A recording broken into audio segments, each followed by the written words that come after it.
আপনি চাইলে মামুনুল হক হইতে পারেন, রাস্তা বন্ধ হয় নাই, তাবিঈ হইতে পারি না, কিন্তু আমরা চাইলে ইমামে আবু হানিফা হইতে পারি। ইমামে আবু হানিফা হওয়ার দরজা বন্ধ হয় নাই। আমরা চাইলে আব্দুল কাদের জিলানী হইতে পারি। আব্দুল কাদের জিলানী হওয়ার দরজা বন্ধ হয় নাই। আর এই সুযোগটা আরো বেশি উন্মুক্ত।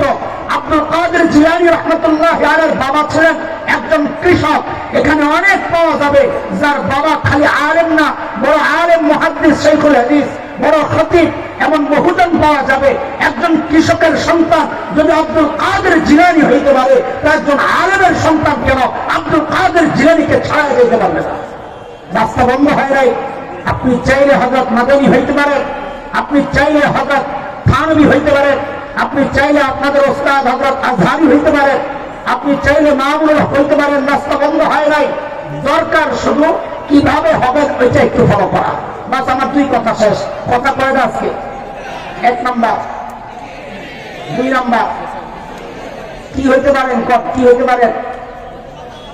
ইমামে আবু হানিফা হইতে পারেন। এসে জায়গা মতো হাত দিছে। আল্লামা আনোয়ার শাহ কাশমীরি হইতে পারেন। সুবহানাল্লাহ। কি হইতে পারেন? শাইখুল হিন্দ মাহমুদ হাসান হইতে পারেন। কি হইতে পারেন? শাইখুল আরব ওয়াল আজম হযরত হুসাইন আহমদ মাদানী হইতে পারেন। সুবহানাল্লাহ। ইচ্ছা আছে ইনশাআল্লাহ? কার কার ইচ্ছা আছে দেখি তো? আল্লাহু আকবার, মাশাআল্লাহ। আল্লাহ তুমি কবুল করো। মাতনামা আল্লাহ আমাদের সন্তানগুলোরে তুমি কবুল করো। গোটা দুনিয়ার হেদায়েতের জরিয়া বানায়া দাও। আর বাবা মা আর আপনজন আমাদের সকলের নাজাতের জরিয়া বানায়া দাও।